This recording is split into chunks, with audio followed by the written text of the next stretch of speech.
Përshëndetje, deklarat për mediat dhe publikun. Së fundmi, kam konstatuar me shqetësim se intervista dhe deklaratat e mia profesionale që kam dhënë në këto vite, po përdoren në mënyrë të pasakt të manipuluar nga disa portale dhe rrjetet sociale. Pjesë nga intervistat e mia zyrtare po dublohen, deformohen dhe paraqiten jashtë kontekstit duke përdorur për qëllime reklamimi apo promovimi të produkteve të ndryshme, përfshirë ilaçe, suplemente ose integrator, pa miratimin dhe pa lidhje me qëndrimet dhe opinionet e mia profesionale. Dua të sqaroj qartë se nuk kam dhënë asnjëherë miratim për përdorimin e intervistave apo të imazhit tim për promovim produktesh apo medikamentesh me qëllim përfitimi financiar dhe çdo tentativë për të lidhur me fushata të tilla është një keq informim dhe abuzim i drejtë për drejtë.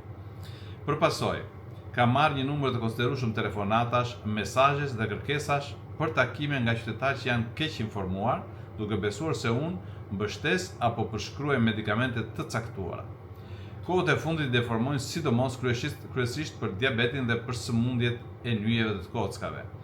Dua të theksoj se nuk kam asnjë lidhje me asnjë kompani farmaceutike apo produkt të promovuar në këto mënyra mashtruese për të përfituar nga qytetarët.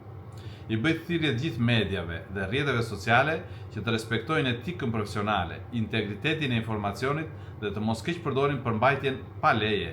Çdo shkelje e mëtejshme sigurisht që do të ndjek rrugën ligjore, por në radhë të parë këto produkte që vijnë gjoja në intervistat e mia për këshillimin qytetar mund të jenë të dëmshme.